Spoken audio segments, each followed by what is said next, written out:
কুনতুম খায়রা উম্মাহ, তোমরা সৃষ্টির মাঝে সেরা। যত জাতি পৃথিবীতে আছে সব জাতির মাঝে উম্মতে মুহাম্মাদি সেরা। এখন যারা সেরা উম্মত তাদেরকে আল্লাহ তাআলা কি দায়িত্ব দিলেন? যে যত সেরা হয় বড় হয় তার দায়িত্ব তত বেশি। এটা নিয়ম। মেম্বারের চেয়ে চেয়ারম্যান বড়, চেয়ারম্যানের দায়িত্ব মেম্বারের চেয়ে কম না বেশি? চেয়ারম্যানের চেয়ে এমপি বড়, এমপির দায়িত্ব চেয়ারম্যানের সমান না আরো বেশি? এমপির চেয়ে মন্ত্রী বড়, মন্ত্রীর দায়িত্ব এমপির চেয়ে বেশি। এটা নিয়ম, এটা নিয়ম। পরিবারে যিনি বড় ভাই, ছোট ভাইদের তুলনায় বড় ভাইয়ের দায়িত্ব একটু বেশি। দেশের মাঝে সবার চেয়ে সেরা হলো প্রধানমন্ত্রী, তাই সকল মন্ত্রীর চেয়ে প্রধানমন্ত্রীর দায়িত্ব বেশি। আমরা যদি সৃষ্টির মাঝে সেরা হই, তামাম মাখলুকাতের মাঝে আমাদের দায়িত্ব হবে একটু বেশি। দায়িত্ব দেওয়ার জন্য আপনাকে সেরা বানানো হয়েছে। এখন যিনি সেরা হবেন তিনি যদি দায়িত্ব পালন না করেন, ব্যর্থ হন, তাহলে তার শাস্তিও হয় বেশি।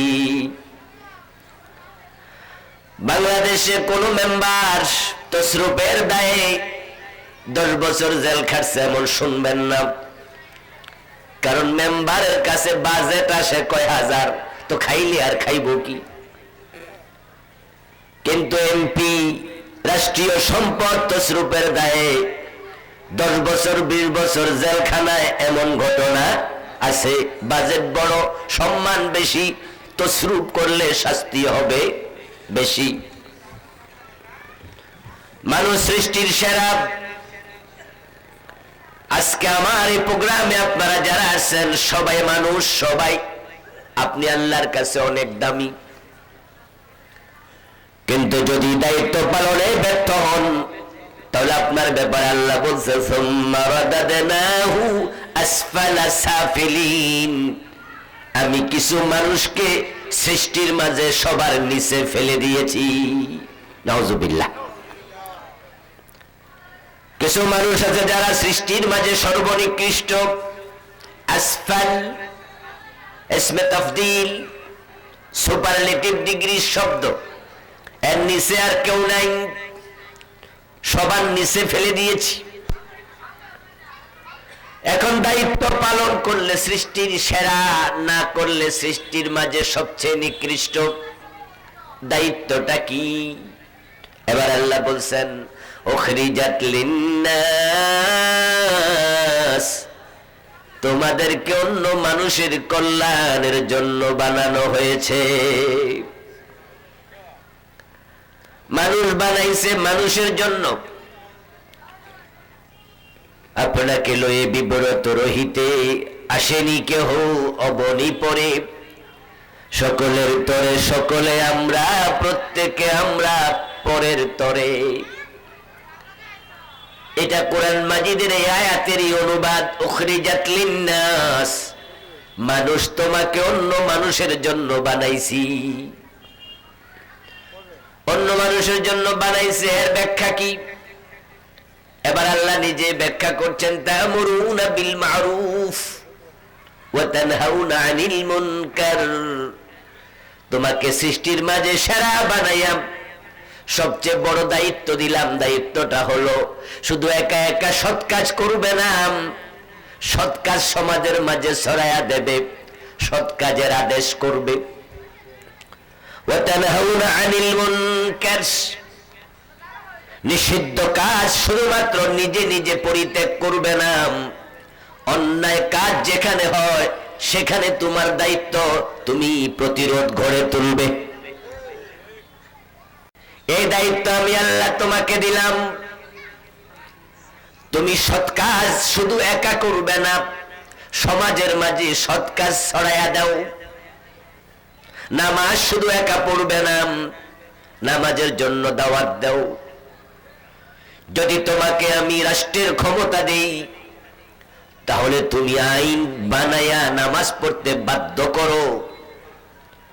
তুমি যদি পরিবারের প্রধান হও, তোমার সন্তান নামাজ না পড়লে 10 বছর হলে প্রয়োজনে পিটায়া নামাজ পড়াতেই হবে। সন্তানের বয়স 10 হলে কথা না শুনলে শাসন করে নামাজ পড়াতে হবে, এমন হাদিস আছে কিনা? তাহলে আপনি একা একা করলে হবে না, একা একা অন্য অন্য মাখলুকেরা চলুক, কিন্তু মানুষ একা একা চলবে না। মানুষকে সমাজের প্রতি দায়িত্ব দিয়ে সৃষ্টির সেরা বানানো হয়েছে। সমাজে মানুষ অন্যায় করবে আর আপনি দেখে এড়িয়ে যাবেন, এ অধিকার আপনার নাই। বরং আপনার ঈমান টিকে থাকবে কিনা সেটা নির্ভর করবে অন্যায় দেখার পরে আপনার প্রতিবাদের ধরনের উপর। প্রিয় নবীজি বলেছেন, কোন অন্যায় যখন কেউ দেখবে, যদি সে ক্ষমতা প্রয়োগ করে হাত দিয়ে বাধা দেয়, আমি থাকতে এলাকায় অন্যায় হতে পারে না, হাতে লাঠি তুলে নেবে, ক্ষমতা প্রয়োগ করবে, নিজের শক্তি প্রয়োগ করে বাধা দেয়, রাসূলুল্লাহ বলেন সে হলো 1 নাম্বার মুমিন। তাহলে অন্যায় বাধা দেওয়ার সাথে আপনার ঈমানের নাম্বার জড়িত। অন্যায় প্রতিকার করার সাথে আপনার ঈমানের, আপনার শক্তি জড়িত, স্ট্রেংথ জড়িত। সমাজে অন্যায় দেখে যে হাতে বাধা দেয়, ক্ষমতা প্রয়োগ করে, সে হলো 1 নাম্বার মুমিন। আর যে ব্যক্তি হাতে বাধা দেওয়ার মতো ক্ষমতা তার নাই, সামর্থ্য নাই, তাহলে সে মুখে প্রতিবাদ করবে। যদি না পারে মুখে প্রতিবাদ করবে, হাতে পারলো না, মিটিং করবে, মিছিল করবে, মানুষকে জানাবে, সেমিনার করবে, সিম্পোজিয়াম করবে, বক্তৃতা দেবে, জনগণকে ডাকবে, আসেন আমরা এটা অন্যায় চলছে প্রতিকার করি, আসেন সবাই মিলে একটু মিছিল করি, টেউলোর কাছে যাই, স্মারকলিপি দেই। রাসূলুল্লাহ বলেন তাহলে তুমি হলে 2য় শ্রেণীর মুমিন, 2nd ক্লাস মুমিন। আর যে ব্যক্তি মুখে বলার মতো সামর্থ্য নাই, সে অন্তরে অন্তরে পরিকল্পনা করবে। কি করবে? নাকি ঘৃণা করবে? বাংলাদেশে কিছু কিছু বই পুস্তকে পাওয়া যায় যে মুখে বাধা দিতে পারবে না, সে অন্তরে ঘৃণা করবে। এটা ভুল অনুবাদ, ঘৃণার কথা নেই। শব্দ হলো মান রাআ মিনকুম মুনকারান ফালিয়ুগাইয়িরহু বিয়াদিহি। অন্যায় যেখানে দেখবে হাতে প্রতিবাদ করবে, প্রতিরোধ করবে, উল্টায়া দেবে, তাগয়ীর মানে পরিবর্তন করবে, হাত দিয়ে, শক্তি দিয়ে। যদি হাতে না পারে তাহলে মুখে প্রতিবাদ করবে, হাতে প্রতিরোধ, মুখে প্রতিরোধ। যদি মুখে না পারে তাহলে ফাবিকালবিহি, অন্তরে ঘৃণা করবে। হাদিসে তো ঘৃণা শব্দটাই নাই, আছে তো প্রতিরোধ। অন্তরের প্রতিরোধ করার নাম পরিকল্পনা। আমি তো মুখে পারলাম না, আমি তো ক্ষমতা দিয়ে অন্যায় বন্ধ করতে পারলাম না, এখন কেমনে করা যায়, মনে মনে যে চিন্তা ভাবনা, এটার নাম হলো অন্তর দিয়ে পরিকল্পনা, অন্তরে প্রতিরোধ। এবার রাসূল বলেন যে ব্যক্তি অন্যায় দেখে অন্তরে প্রতিরোধ করলো, পরিকল্পনা করলো, ওয়াযালিকা দাফুল ঈমান, তার ঈমান হলো সবচেয়ে দুর্বল। তাহলে কার ঈমান 1 নাম্বার, কারটা 2 নাম্বার, কারটা 3 নাম্বার, এটা প্রমাণ হবে অন্যায় প্রতিরোধ করার সাথে। এখন যে ব্যক্তি অন্তরেও পরিকল্পনা করবে না, অন্য হাদিসে পাওয়া যায় লাইসা ফি কলবিহি মিসকালু হাববাতিন মিনাল ঈমান, ও ব্যক্তির অন্তরে সরিষা পরিমাণ ঈমানও আর নাই। দেখেন, আপনি আমি সৃষ্টির সেরা, আমি মুমিন, আপনি মুমিন, এজন্য আপনি সৃষ্টির মাঝে সেরা।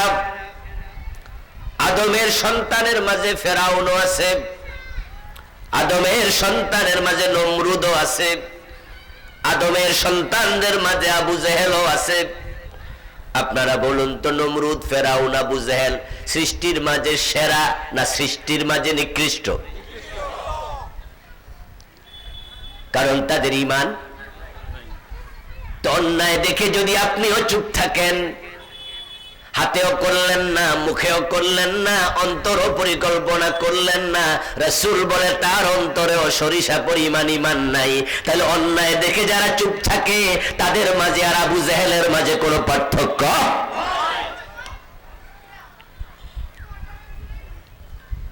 আমার বন্ধু, মানুষ যখন অন্যায় দেখে চুপ থাকে তখনই সমাজে অন্যায় প্রবণতা বেড়ে যায়। আমার ব্যক্তিগত অ্যানালাইসিস যেটা, যেই সমাজে যে অন্যায়টা বেড়ে গেছে, অন্যায়কারীদের আধিপত্য ততক্ষণ পর্যন্ত বাড়ে নাই যতক্ষণ পর্যন্ত প্রতিবাদ আছে। যখনই মানুষ প্রতিবাদ বন্ধ করে দিয়েছে তখনই অন্যায় বেড়ে গেছে। এটা বোঝা যায় অন্যায়কারীর জন্য অন্যায় বাড়ে না, চুপ থাকা লোকের কারণে অন্যায় বাড়ে। আপনাদের রাস্তার মোড়ে, চার রাস্তার মোড়ে দু তিনটা ছেলে রাতে 9টা 9:30 বাজে আড্ডা দেয়, দাঁড়ায় দাঁড়ায় সিগারেট টানে, গল্প গুজব করে। এলাকার লোকেরা এ নিয়ে কোনো মাথা ব্যথা নাই, কেউ বলেও নাই ফোলাপান তোরার বাড়ি কই, রাতে 10টা বাজে এখানে কিসের আড্ডা দেশ, কিচ্ছু বলেন না। দেখবেন যে 15 দিন 20 দিনের ব্যবধানে শুধু সিগারেট টানবে না, এখানে গাঁজা খাওয়া শুরু করবে। এই জায়গাটাকে তারা নিরাপদ জোন মনে করবে এবং মাস 2 মাস 6 মাস পরে দেখবেন যে দূর দূরান্ত থেকে মোটরসাইকেল লইয়া আরো কিছু গাঁজাখোর যোগ দেবে। ওই এলাকায় গাঁজা খাইয়া আবার ছিনতাই শুরু করবে, চুরি ডাকাতি বেড়ে যাবে। আর যখন থেকে 2-3টা পোলাপান রাস্তার মোড়ে বসে সিগারেট টানছিল, আমাদের নুরুল আমিন ভাই যাওয়ার সময় যদি বলতে এই পোলাপান বাড়ি কই, তখন দেখতেন যে লইরা উঠতো, বলতো যে চাচা চাচা, আমতা আমতা করতো, আমরা বাড়ি তো ওই যে কটিয়া দিই। তো রাতের 11টা বাজে তোমরা এখানে কি আড্ডা দাও, বাড়িঘর নাই, যাও বাড়ি যাও। যদি এরকম করে ধমক দেয়া হতো তাহলে কিন্তু মজমা জমতো না, গাঁজাও খাইতো না, চুরি ডাকাতিও বাড়তো না। ভালো মানুষ চুপ, তখন অন্যায় বেড়ে যায়। এখনো সমাজে খারাপ বেশি না, ভালো মানুষই বেশি, কিন্তু অন্যায় বাড়ার পিছনে ভালো মানুষগুলার চুপ থাকা দায়ী। এজন্য আল্লাহ তাআলা বলে আমি তোমাদেরকে মানুষের কল্যাণের জন্য বানাইছি। আচ্ছা, এবার বলুন তো, যে পোলাপানগুলো রাস্তার মোড়ে, জাস্ট উদাহরণ দিচ্ছি আর কি, রাস্তার মোড়ে দাঁড়ায় যে পোলাপান বিড়ি টানলো, গাঁজা খাইলো, এই কাজের কারণে পোলাপানগুলো কি জান্নাতের দিকে যাচ্ছে না জাহান্নামের দিকে? তা আপনার চুপ থাকা তার জাহান্নামের কারণ হলো। আপনি যে ঘরের কর্তা, আপনার বাচ্চার বয়স যখন 7, রাসূল বলছে তাকে নামাজের আদেশ দাও। বয়স যখন 10 তখন তাকে নামাজ পড়তে বাধ্য করো।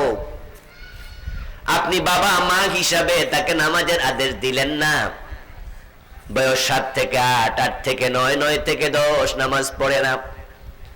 10 পার হয়ে গেলে এখনো নামাজ পড়তে বাধ্য করেন না। আপনি বাবা মসজিদে চলে যান, বাচ্চাটা ঘরে ঘুমায়া থাকে। আপনার যুবতী মেয়ে কলেজে যায়, স্কুলে যায়, বোরকা সিলাইয়া দেন না। এই যে বেনামাজি ছেলে, বেপর্দা মেয়ে, তার বেনামাজি হওয়া, তার বেপর্দা হওয়া জান্নাতের দিকে যাওয়া না জাহান্নামের দিকে যাওয়া?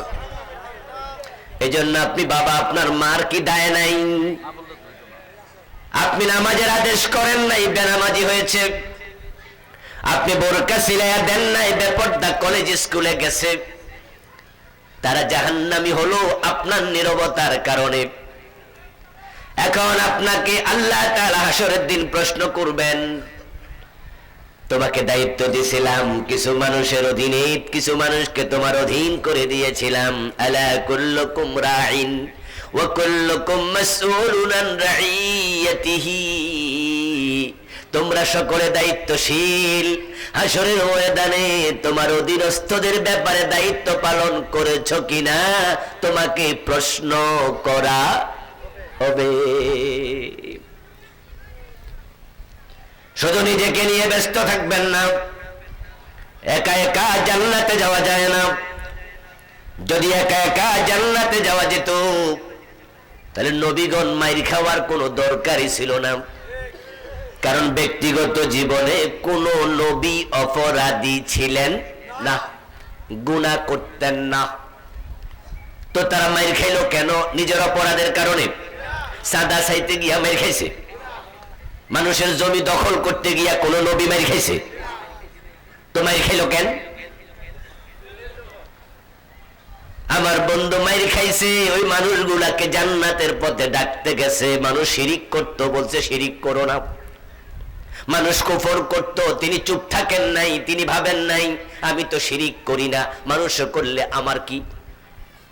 আমি তো কুফর করি না, মানুষে কুফর করলে আমার কি? না, তিনি শিরিক থেকে মুক্ত করার জন্য চেষ্টা করতে যায় মাইর খাইছে। তিনি কুফর থেকে মুক্ত করতে গিয়া মাইর খাইছে।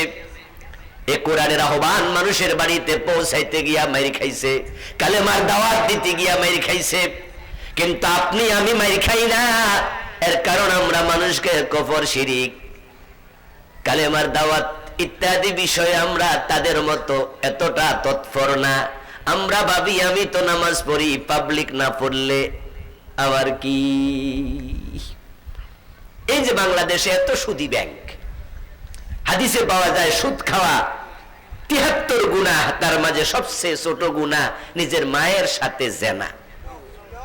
আচ্ছা, সুদী ব্যাংক বাংলাদেশে বন্ধ করার জন্য আপনি কি ভূমিকা রাখছেন? আপনি ভাবছেন আমি তো সুদ খাই না। আচ্ছা, আপনি সুদ খান না, এই সমাজে সুদখোর আছে না নাই? ওরা কি জাহান্নামের দিকে যাচ্ছে না? তো ওদেরকে বাঁচানোর জন্য আপনি কি কাজ করছেন?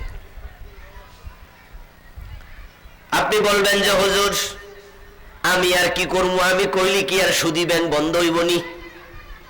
তো আমি কি করতাম বুঝিও তো না কি করা উচিত। আমি বলবো হ্যাঁ দোস্ত, সুদী ব্যাংক বন্ধ করতে হলে আপনাকে সংসদ ভবনে এমন নেতা পাঠাইতে হবে, এমপি বানায়া, যে স্পিকারের কাছে বলবে বাংলাদেশ মুসলিম দেশ, এদেশে সুদী ব্যাংক চলবে না। স্পিকার বলবে মাননীয় এমপিরা আপনারা কি বলেন? 151 জন এমপি বলবে আমরা সুদ চাই না। একবার হ্যাঁ বললে সুদ বন্ধ হয়ে যাবে। এমপি বানানোর পিছনে আপনার ভোটের ভূমিকা আছে না নাই? কিন্তু আপনি তো ভোট দিছেন হেরে, যে সুদ আরো বেশি খাইব।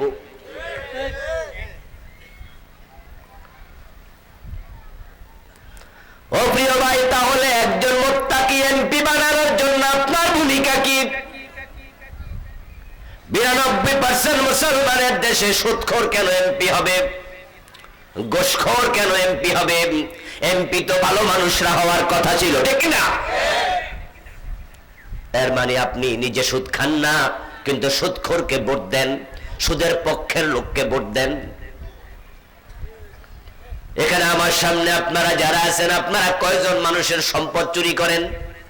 আমি তো মনে করি এখানে আমরা 100 মাঝে 95 জনই ভালো মানুষ। 5 জন চোর থাকলে থাকতে পারে, কিন্তু আমরা বাকি ভালোরাই মাহফিলে এসেছি। এই 95 জন শতকরা ভালো মানুষ মাহফিলে যদি আসে, তারা কি অন্যের সম্পদ চুরি করে না? কিন্তু এমন লোকের ভোট দেয় যে এমপি হইয়া রাষ্ট্রের 18 কোটি মানুষের সম্পদ চুরি করে কানাডায় বেগম পাড়া বানায়।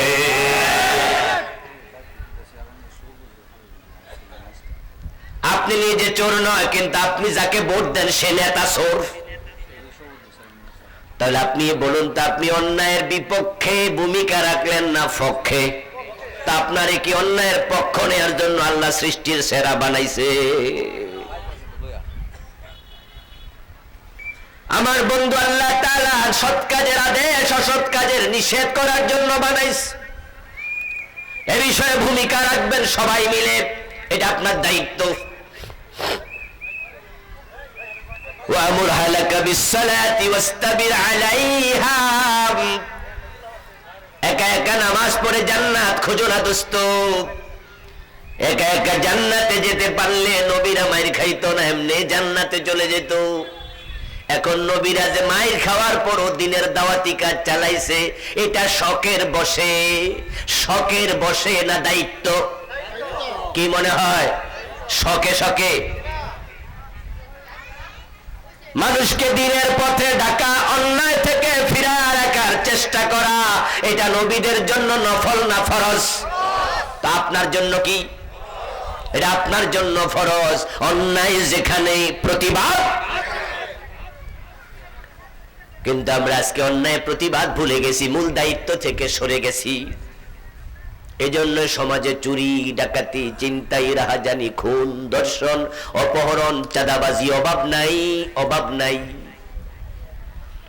আপনাদের কটিয়াদি বাজারে দোকানদারদের কি চাঁদা দিতে হয় না? জানেননি নীরব চাঁদাবাজির খবর?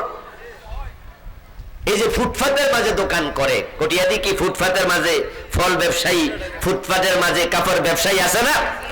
ওদের কাছে যাই কানে কানে জিজ্ঞাসা করেন যে রাস্তার পাশে যে জায়গাগুলো আছে ফুটপাত দখল করে, ঢাকা শহরে তো দেখা যায় যে হাজার হাজার দোকান ফুটপাতে, হাজার দোকান।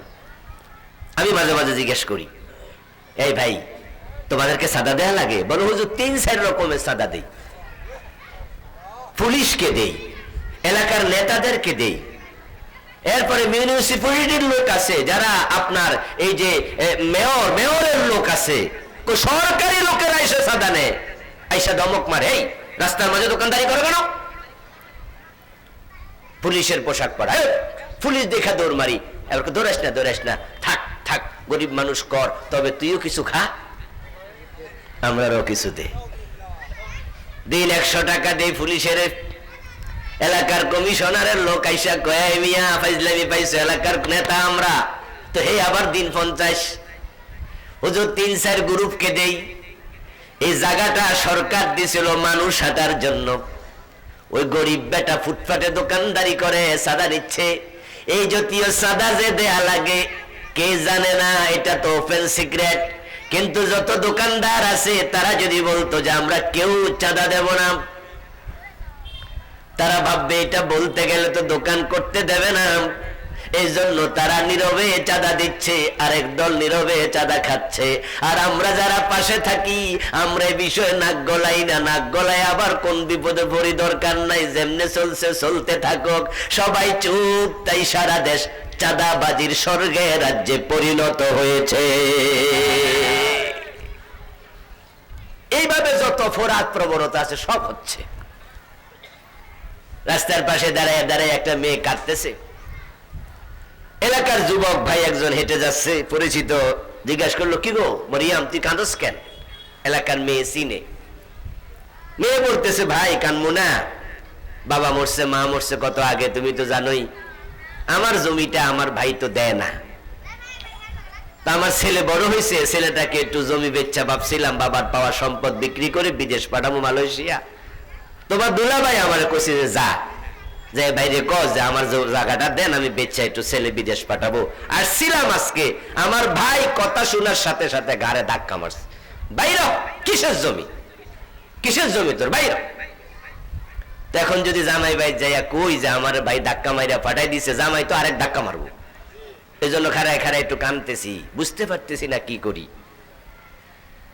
এখন যে ছেলে জিজ্ঞাসা করছে সে আবার মনে মনে ভাবে, আচ্ছা এখন যদি আমি মেয়ের পক্ষ হইয়া মেয়ের ভাইয়ের কাছে যাইয়া কই, এ বেটা বোনের ঘরে ধাক্কা দেস কেন, তার পাওনা জমি দিবি, তোর অসুবিধা কি, বাপের সম্পত্তি তুই যদি মালিক হস, তোর বোনও তো মালিক। এ কথা আমার বলা উচিত, কিন্তু কইতে গেলে তো মুখ কষাকষি, মন কষাকষি, কালাকালি হইব। তো বোনের পক্ষ হইয়া হেতের বোনের লাইগা আমার মন খারাপ, কষাকষি করে লাভ কি? এটা ভাইবা এবার আস্তে করে কয়, মরিয়ম মারপেটের ভাই যদি ধাক্কা দেয় আমি করতাম কি? কিচ্ছু বলে নাই, চলে গেছে। অন্যায় শুনেছে, দেখেছে, বাধা দেয়ার কোন চিন্তা অন্তরে লালন করে নাই। একটু বড় যাচ্ছে এলাকার মেম্বার, উনিও দেখলো মেয়েটা দাঁড়ায় কাঁদে। মেয়েটা মেম্বার সাহেবকে দেখে এক কদম আগাইয়া বলছে, চাচা একটু দাঁড়ান। এই হলো ঘটনা। মেম্বার শুনল, শুনে মনে মনে ভাবে, এখন যদি মেয়ের পক্ষ হইয়া তার ভাইয়ের সাথে গিয়া আমি বলি বোনের সম্পদ দে, তাহলে আগামীবার নির্বাচনে ভোট দিবে না। এই মাইয়া বিয়ে দিছে পাশের ইউনিয়নে, তো ওই ইউনিয়নের মাইয়ার পক্ষে কথা কইয়া এই ইউনিয়নের ভোট আমি হারামু কেন? আমি কি ব্যাককল? অথচ উনি জানে যে মেয়েটার উপর জুলম হচ্ছে। উচিত ছিল বলা, তোর ভাই কি মগের মুল্লুক পাইছে, চল আর কে আছে দুই চারজন আমার সাথে আসো। এই মেয়েটা ঘাড়ে ধাক্কা দিয়ে তার ভাই কিভাবে বের করে, বাবার সম্পদে সেও তো হক পায়, কিন্তু যায় না নিজের ভোটের চিন্তা যে আমার ভোট দিবে না। আমরা যখন স্বার্থপর হয়ে যাই, নিজেরা ঝুঁকি নিতে জানি না। নবীরা ঝুঁকি নিয়ে মাইর খাইছে, নবীরা দাঁত দিয়েছে, রক্ত দিয়েছে, অন্যায়ের বিরুদ্ধে কথা বলতে গিয়ে শহীদ হয়েছে, প্রাণ দিয়েছে। আর আমরা না, এক একজন এক এক সুবিধায় যখন চলছি, সমাজটা অন্যায়ে ভরপুর হয়ে গেছে। রাসূলুল্লাহ সাল্লাল্লাহু আলাইহি ওয়াসাল্লাম বলেছেন, শোনো, দুনিয়ার মানুষগুলো হলো একটা নৌকার যাত্রীর মতো। আল্লাহর হাবিব উদাহরণ দিলেন, নৌকায় করে একদল লোক নদীর এপার থেকে ওই পারে যাওয়ার জন্য তারা লটারি কাটলো, টিকিট কেটে। দোতলা নৌকা, একদল লোক টিকিট পেল নিচতলার, আরেক দল লোক টিকিট পেল দোতলার। এখন যার যে সিট, সে সিটে বসেছে, নৌকা স্টার্ট দিয়েছে। পানি খাওয়ার জন্য একতলাতে মগ রাখা আছে, বালতি রাখা আছে, বড় ড্রাম রাখা আছে উপরের তলায়। নিচতলায় কোনো পানির ব্যবস্থা নাই। এখন নিচতলার এক ব্যক্তি একটি পাত্র হাতে লইয়া দোতলায় উঠল। দোতলায় উঠে ওই ড্রাম থেকে কিছু খাবার পানি নিয়ে নিচে নামতেছে।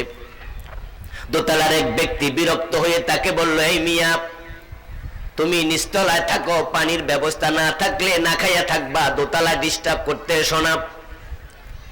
এটা বলে তাকে ধমক দিল।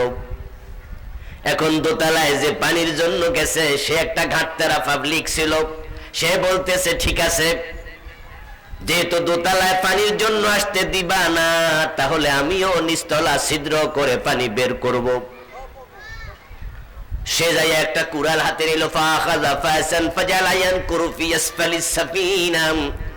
নবী মুহাম্মদ বলছেন, উদাহরণ দিয়ে বলছেন, শোনো,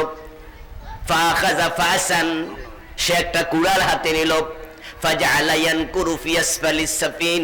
নিস্তালার মাঝে এবার কোপাইতে শুরু করলো। দোতলা থেকে আওয়াজ পেল। একজন বলল, কিরে, নিস্তালায় কিসের আওয়াজ শোনা যায়? একজন গিয়ে দেখে এসে রিপোর্ট করলো, ওই যে পানির জন্য আসছিল ওই লোকটা এখন যাইয়া সে কুড়াল দিয়া ছিদ্র কইরা পানি বাইর করবে। সে বলতেছে, মিয়া, উপরে গেছিলাম দিলা না, নিচে দেখায় দেমু ফানি, উহানে বেশি না এহানে বেশি। এই খবর শোনার পরে দোতলার লোকেরা, যদি রাসূল বলছেন, দোতলার লোকেরা যদি আবার মন্তব্য করে, নিচতলায় ছিদ্র করলে আমাদের কি, আমাদের দোতলা তো ঠিক আছে। তাহলে কিছুক্ষণ পরে পুরা নৌকা ডুববে, যখন ছিদ্রকারীও ডুববে, দোতলায় যারা আছে তারাও ডুববে।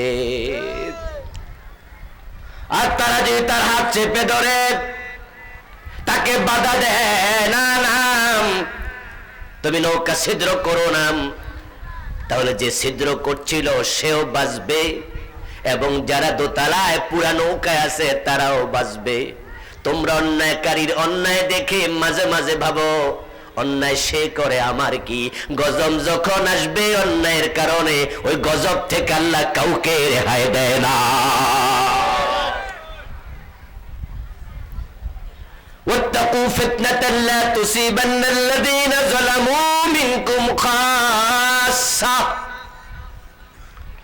আল্লাহ বলছে, ওই আযাবের ব্যাপারে আল্লাহকে ভয় করো।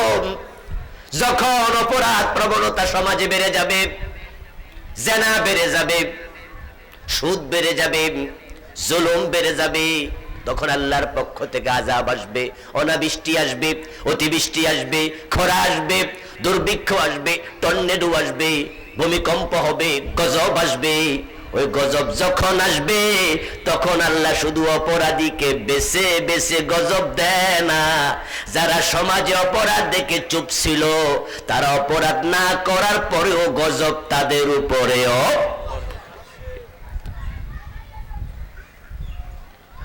এই জন্য অন্যায় বাধা দেয়া আমাদের জন্য ফরজ, এটা একটা ইবাদত। মানুষকে ভালো কাজে আহ্বান করা এটা ইবাদত। ওয়ামান আহসানু কাওলাম মিম্মান দাআ ইলাল্লাহ ওয়া আমিলা সালিহান ওয়া ক্বালা ইন্নানি মিনাল মুসলিমিন। আল্লাহ তাআলা বলেন তার কথার চেয়ে কার কথা উত্তম, যে মানুষকে আল্লাহর পথে ডাকে এবং সে নিজে নেক আমল করে এবং বলে আমি একজন মুসলিম। ও দোস্ত, আপনি প্রতিদিন ফজরের নামাজে চলে যান, কিন্তু আপনার বাড়ির পাশের ঘর কত বেনামাজি স্বাস্থ্য ভাই, খালতো ভাই, নিজের বোন, নিজের চাচাতো বোন, নিজের ফুফি, নিজের খালা, নিজের আত্মীয় স্বজন বেনামাজি, বেরোজগারি, হারাম খায়, ওদের ব্যাপারে আপনি উদাসীন। এটা শ্রেষ্ঠ মাখলুকের দায়িত্ব হতে পারে না। এই জন্য আমরা প্রত্যেকে দায়ী হব, প্রত্যেকে কাজ করব, এটা আমাদের দায়িত্ব। এটা না করলে হাসরের ময়দানে আল্লাহর কাছে জবাব দিতে হবে, তোমাকে সৃষ্টির সেরা মাখলুক বানিয়েছিলাম। আমার ভাইরা বলুন তো, নবীরা যেই কাজ করে গেছে, এই যে মানুষকে দ্বীনের প্রতি আহ্বান করছে, না করলে তো আমরা কোথায় সৌদি আরব, কোথায় বাংলাদেশ, এত দূর থেকে আমরা ইসলাম পেতাম না। রাসূলুল্লাহর সামনে 1,14,000-এর মতো সাহাবী ছিল। বিদায় হজের দিন প্রিয় নবী লম্বা একটি ভাষণ দিলেন। ভাষণের শেষ দিকে তিনি বললেন, ফালিউবাল্লিগিশ শাহিদুল গায়েবা। বাংলা অর্থ হলো, তোমরা যারা আজকে এখানে উপস্থিত আছো, আমি নবী মুহাম্মদ তোমাদেরকে দায়িত্ব দিয়ে গেলাম, আজকের এই মাঠে যারা উপস্থিত নাই, আমার কথাগুলো তাদের কাছে তোমরা পৌঁছিয়ে দিও। আমার প্রিয় ভাইরা, রাসূলুল্লাহ সাহাবী ছিল বিদায় হজের মাঠে 1,14,000-এর মতো। মদিনাতে ছিল মুসলমানের সংখ্যা সবচেয়ে বেশি। অন্য অন্য মক্কা থেকে, অন্য অন্য জায়গা থেকেও বিদায় হজে এসেছে লোকেরা, কিন্তু মদিনাতে ছিল সাহাবীর সংখ্যা সবচেয়ে বেশি। সেটা যদি অর্ধেক হয় তাহলেও তো হবে সেটা 55,000-এর বেশি। 1,14,000-কে 2 ভাগ করলে 55,000-এর বেশি মুসলমান মদিনা কেন্দ্রিক ছিল। কারণ মক্কা বিজয়ের আগে, 8ম হিজরির আগে পৃথিবীর যেখানে কালেমা পড়েছে তাকে মদিনায় হিজরত করতেই হতো। হিজরত ছিল ফরজ। রাসূলুল্লাহ সাল্লাল্লাহু আলাইহি ওয়াসাল্লাম 9ম হিজরিতে বিদায় হজ করলেন, 10ম হিজরিতে মারা গেলেন। আপনি দেখেন যে আল্লাহর হাবিবের সময় যদি 55,000 মানুষ মদিনা কেন্দ্রিক থাকে, মদিনার যে গোরস্থান সেটার নাম বাকি আল গারকাদ, যেটাকে বাংলাদেশের লোকেরা জান্নাতুল বাকি বলে। ঐতিহাসিকদের তথ্য অনুযায়ী ওই বাকি গোরস্থানে সাহাবীর কবর পাওয়া যায় 10,000। তাহলে আমি বললাম মদিনা কেন্দ্রিক সাহাবী অর্ধেক ধরলে 55,000, 10,000 বাদ দিলে বাকি 45,000 সাহাবী গেল কই?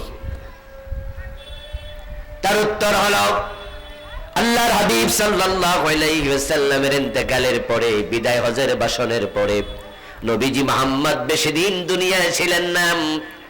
বিদায় হজ হলো জিলহজ মাসের 9 তারিখ আরাফার মাঠে রাসূল ভাষণ দিলেন। জিলহজের পরে আসলো মুহররম, তারপরে সফর, তারপর রবিউল আউয়ালের 12 তারিখ রাসূল ইন্তেকাল করলেন। এই 2.5 মাস পরে রাসূলের ইন্তেকালের পরে আল্লাহর নবী সাহাবারা রাসূলের দেয়া দ্বীনের দাওয়াতের দায়িত্ব কাঁধে নিয়ে তারা মদিনা থেকে পৃথিবীর বিভিন্ন দেশে ছড়ায়া পড়ছে।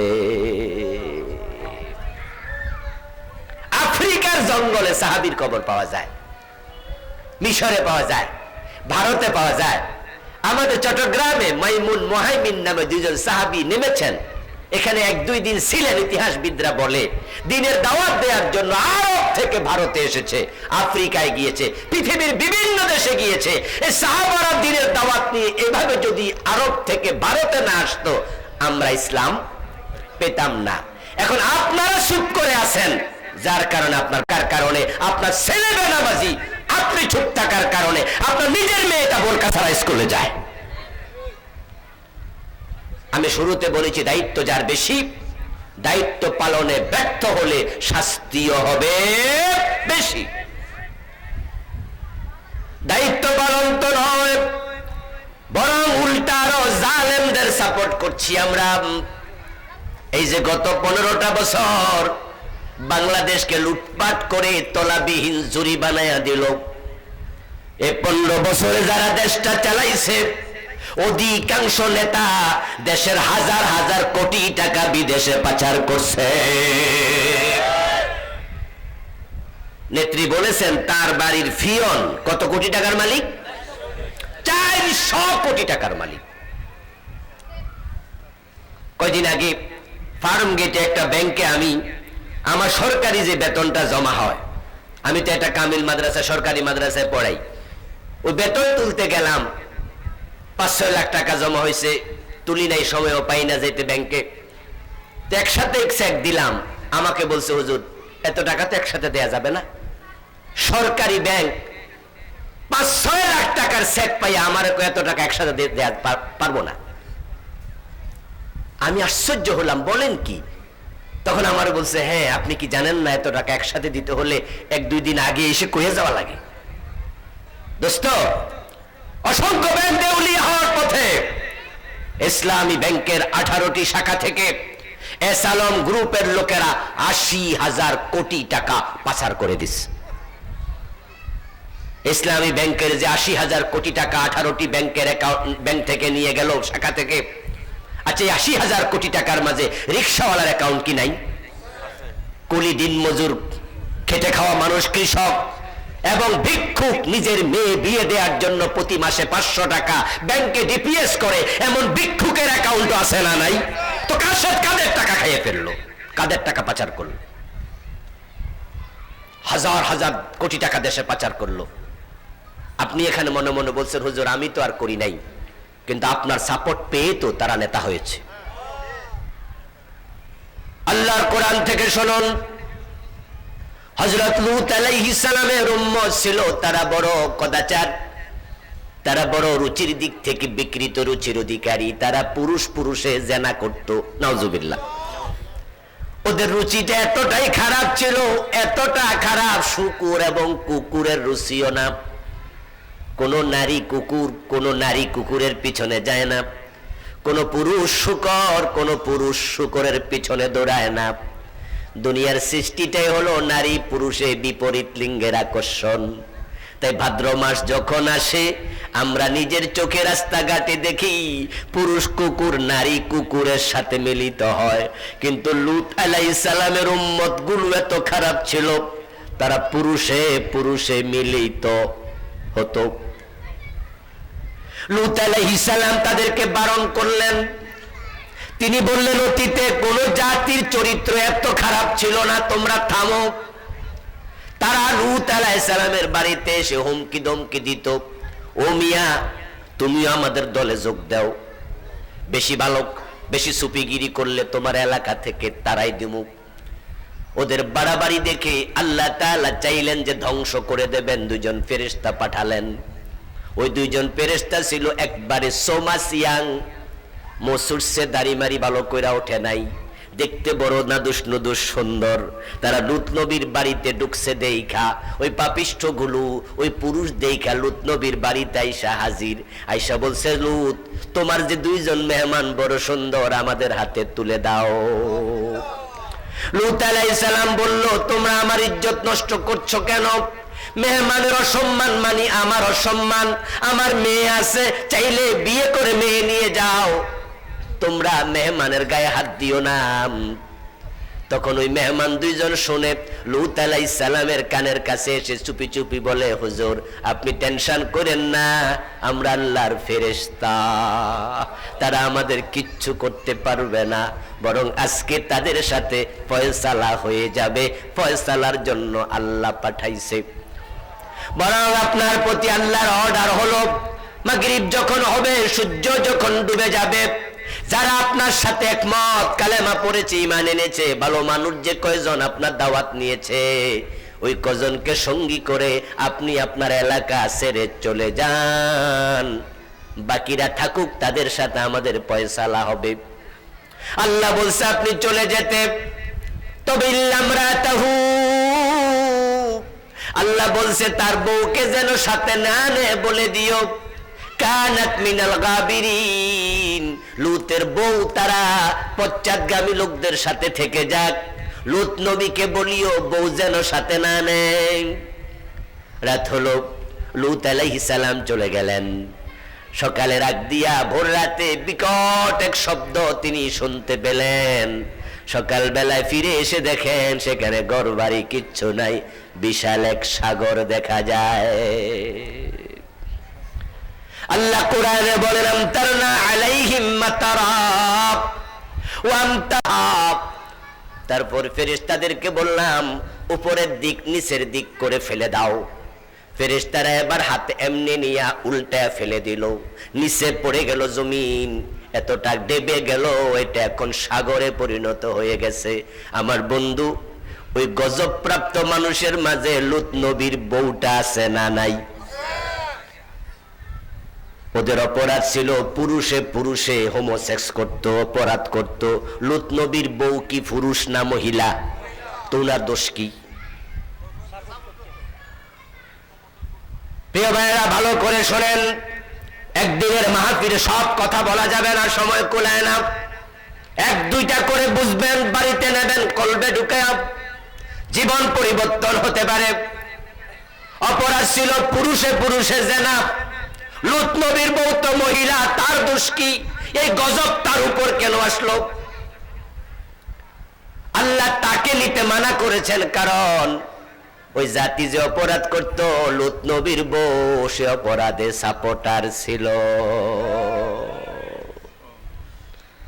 উনি লুত আলাইহিস সালাম উল্টা কইতো যে পাবলিক করুক, গামনের কি, আমনে অযথা ওদের সাথে ঝগড়া করেন কেন, মাইর খান কেন, ওরা করুক গা। অন্যায় বাধা দিতে গেলে কিছু লোক আছে আপনার পিছন তেটাই না ধরে কয় যাইয়েন না, করুক গা, এমন আছে না? এই চরিত্র আপনারও। নবী লুতের সময় থাকলে আল্লাহ আসমান জমিন আপনার উপর উল্টাইতো। লূত আলাইহিস সালামের স্ত্রী ছিল তাদের সাপোর্টার।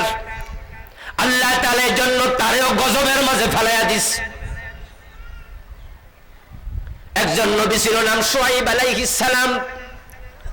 ওনার জাতির লোকেরা ওনাকে একবার বলেছে, নবী শুআয়ব তুমি যে নবী, তার প্রমাণ কি? শুআয়ব আলাইহিস সালাম বললেন, কি প্রমাণ তোমরা চাও বলো দেখি। হযরত সালেহ আলাইহিস সালাম, শুআয়ব নয়, নামটা একটু চেঞ্জ। সালেহ আলাইহিস সালাম বলল তুমি যে নবী, প্রমাণ কি? সালেহ আলাইহিস সালাম বললেন, কি প্রমাণ চাও বলো দেখি। তখন সেখানে ছিল একটা পাহাড়ি গিরিপথ, উনি ছিলেন মাঝখানের রাস্তায়। ওই লোকেরা মাঝখানের রাস্তায় দাঁড়ায় কথা বলছে, এপাশেও পাহাড় এপাশেও পাহাড়। পাহাড়গুলো ছিল পাথরের তৈরি। আরব দেশে পাথরের তৈরি পাহাড়ই বেশি। তারা বলছে তুমি যদি নবী হও তাহলে পাথরের পাহাড় থেকে একটা উটনি বের করে দেখাও। সালেহ আলাইহিস সালাম সেখানে দাঁড়ায় আল্লাহর কাছে দোয়া করলেন, দোয়া কবুল। সাথে সাথে তারা নিজের চোখে দেখলো, হঠাৎ করে দেখা যায় ওই পাথরের পাহাড় ছিদ্র হয়ে যাচ্ছে, ফেটে যাচ্ছে। কিছুক্ষণ পরে নিজের চোখে দেখে একটা উটনির মুখের দিক বের হচ্ছে, একটু পরে তার গর্দান, একটু পরে তার প্রথম পাগুলো, তারপরে পেট, তারপরে তার পিছনের ব্যাক সাইড, তারপরে উটনিটা ল্যাস সুদ্ধা বেরিয়ে গেল এবং পেট তার অনেক মোটা বের হয়ে লোকগুলোর সামনে উটনিটা একটা বাচ্চা প্রসব করে দিল। 10 মাসের একটা গাভীর ওট পাহাড় ছিদ্র হয়ে বের হলো। হযরত সালেহ বলেন, এবার কি বিশ্বাস হয়েছে আমি যে নবী? তারা কয় বড় জাদুকর, নাউজুবিল্লাহ। ওরা কয় বাবা রে বাবা, তুমি কত বড় জাদুকর, ঈমান আনলো না। সালেহ আলাইহিস সালাম বলছে, শোন, এটা আল্লাহর উটনি, এটার সাথে কোনো বেয়াদবি করবি না, কাফের পাপিষ্টের দল। তোরা তোদের উটকে পানি পান করানোর জন্য যে কূপের মাঝে নেস, আমি আল্লাহর পক্ষ থেকে তোদের জানাইয়া দিলাম, একটা দিন আমার উটনির জন্য নির্ধারণ করে দিবি এবং সেই দিন তোরা নিজেদের উটনিকে পানি পান করাতে পারবি না। আমার কাছে তোরা কেন দাবি করলি? তোরা এই মুজিজা দাবি না করলে তো আমি উট বের হতে আল্লাহকে বলতাম না। যেহেতু নিজেরা সাইয়া নিছস, এখন একদিন ওটের জন্য নির্ধারণ কর, সেদিন অন্যকে ওট পানি পান করাতে পারবি না। তারা বলল, কি একটা ঝামেলা হয়ে গেল, আমরা 7 দিন পানি পান করাতাম, সেখানে তো অ্যাভেলেবেল পানিও নাই, মরুদ্যানের কোপে পানি, এখন উনার ওট মাত্র 2টা, একটা হলো মা আর একটা হলো বাচ্চা, এই দুটার জন্য পুরা একদিন শেষ। এটা কেমন কথা? বরং এই ওটনিটারে মাইরা আল্লাহ। এখন উটনি মারার সিদ্ধান্ত নিল 9 জন লোক মিলে। কোরআনে আল্লাহ বলেন, কানা ফিল মাদিনাতি 9 রাহাতিন ইফসিদুনা ফিল আরদি ওয়া লা ইসলিহুন। জমিনের মাঝে তৎকালীন যুগে 9 জন ছিল শহরে বড় সন্ত্রাসী। এলাকার লোকেরা সন্ত্রাসী 9 জনকে বলল, তোমরা কিছু করো। এখন 9 জন এক জায়গায় মিটিং করলো। فنادوا صاحبهم فتعاطى فعقر إذ انبعث أشقاها। ওই 9 জন মিটিং করে বসলো, কেউ ওটাকে মারবে, কেউ রাজি হয় না। তাদের মাঝে সবচেয়ে নিকৃষ্ট যেটা, তার নাম ছিল কেদার ইবনু সালিফ। ওই কেদার ইবনু সালেফ বলল, আমি মারবো, আমি পারবো। 9 জন তাকে উত্তেজিত করলো, ঠিক আছে, পারলে তোরে পেপসি খাওয়ামু, হে কয় ফান্টা খাওয়ামু, হে কয় 7 আপ খাওয়ামু, হে কয় ইয়াবা খাওয়ামু, আরেকজন কয় পেন্সিডিল খাওয়ামু। মানে উত্তেজিত করার জন্য যা করা দরকার। ইদিম বাসা আশকাহা, তাদের সবচেয়ে নিকৃষ্টটাকে তারা উত্তেজিত করে ফেললো। সে তলোয়ার হাতে নিল, তলোয়ার হাতে নিয়ে ফাতাআতা ফাআরা, সে গিয়ে ওটটাকে জবাই করে ফেললো। যখন ওটটার কলার মাঝে নহর করলো, ছুরি মেরে দিল, তলোয়ার চালাইয়া দিল। ওটনির বাচ্চাটা সেখানে দাঁড়ানো ছিল। মা ওটনির হত্যার দৃশ্য দেখে ওটনির বাচ্চাটা ডাকতে ডাকতে, চিৎকার দিতে দিতে ওই পাহাড়ের দিকে চলে গেল যেখান থেকে তার মা ওটনি বের হয়েছিল। ওখানে যাওয়ার পরে পাহাড়ের সাথে বাচ্চা ওটনি মিলে গেল। তারা তাকে আর হত্যা করতে খুঁজেও পায় নাই। হযরত সালেহ আলাইহিস সালাম শুনলেন, শুনে তিনি বললেন, তোরা এটা কি করলি, তোরা এটা কি করলি? এটা তো আল্লাহর উটনি, না কাতাল্লাহ। আল্লাহর গজবের অপেক্ষা কর, গজব এসে গেল বুঝি। ঠিক এই সামান্য সময়ের ব্যবধানে এমন এক ঘূর্ণিঝড় আসলো, এমন গজব আল্লাহ দিলেন, পুরা জাতি, মোটা গাছ যেমন শিকড় সহ উপড়ায়া যায় ঝড় তুফানে, তারা সবগুলো এক জায়গায় মরে বুত হয়ে গেল, একসাথে সব শেষ। পুরা জাতিকে আল্লাহ গজব দিয়ে শেষ করে দিল। এই কাহিনী শুনে আবার আমি প্রশ্ন করব আপনাদের, ওট হত্যা করছে কয়জনে? কয়জনে হত্যা করছে? কয়জনে? তার নাম ছিল কেদার বিন সালেফ। এবার বলুন, হত্যাকারী কয়জন? গজব আসছে কয়জনের উপর? হত্যা করছে একজন, উত্তেজিত করছে 9 জন, গজব আসছে পুরা জাতি। প্রশ্ন হতে পারে, অপরাধ করলো কে? আর গজব আসলো সবার উপর, আল্লাহ এটা কেন করলেন? উত্তর হলো, পুরা জাতি বাকি 9 জনকে বাধা দেয় নাই, কেদার ইবনে সালেফকেও বাধা দেয় নাই। তারা যদি বলতো আল্লাহর ওট হত্যা করো না, গজব আসতো না। ঠিক আমাদের দেশে কত অন্যায়, কত জুলুম। আপনারা অনেকে আছেন নবী লূতের বউয়ের মতো সাপোর্টার, অনেকে আছেন চুপ কইরা বসে আছেন। যদি আল্লাহর গজব আসে কেউ বাঁচতে পারবে না। এই জন্য সৎ কাজের আদেশ, অসৎ কাজের নিষেধ, এটা মুমিনের সবচেয়ে বড় দায়িত্ব।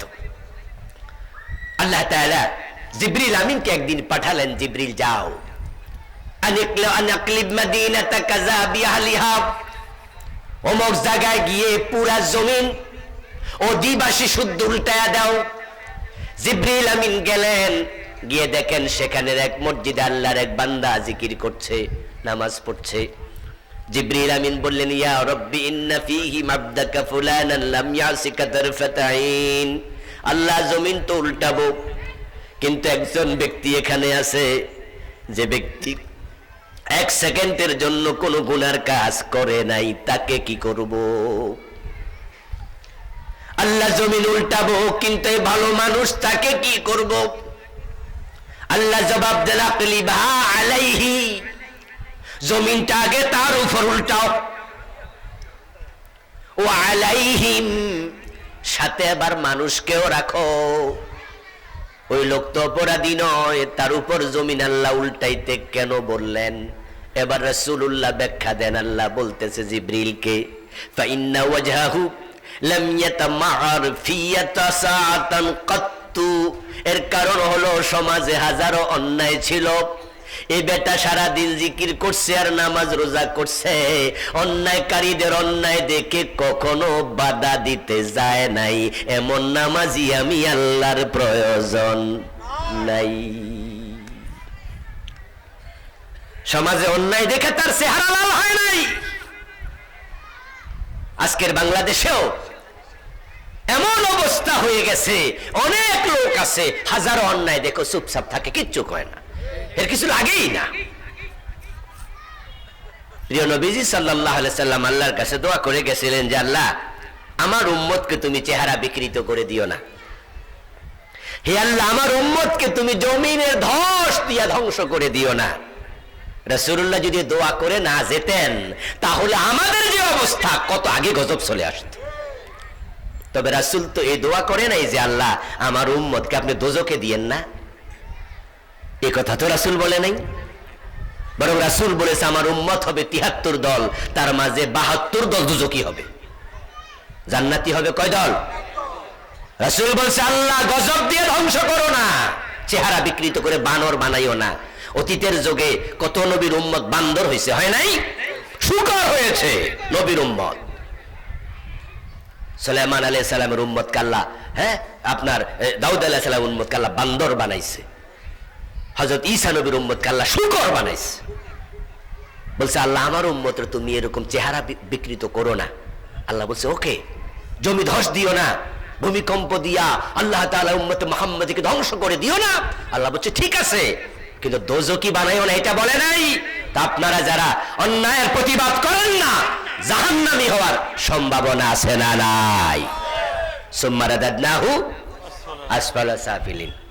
আজ থেকে নিজের পরিবারে যারা আছে সকলকে নামাজ পড়তে আদেশ করবেন, রাজি আছেন নি? নিজের সন্তান পরিজন যারা আছে, আপনার স্ত্রী, আপনার মেয়ে পর্দা করতে বাধ্য করবেন, বলে দেবেন আমার ঘরে আমার কামাই খাইবা আর ফজরের টাইমে ঘুমায়া থাকবা, এটা হবে না। আমার টাকায় লেখাপড়া করবা আর বোরকা ছাড়া স্কুলে যাইবা, এটা চলবে না। যার যতটুকু সামর্থ্য আছে আমরা অধীনস্থদের ব্যাপারে সাবধান হব, অন্যায় দেখলে প্রতিবাদ গড়ে তুলব, ন্যায় কাজের প্রসার ঘটিয়ে দেব। আল্লাহ এ দায়িত্ব পালন করার তৌফিক আমাদের দান করুন, বলি আমিন।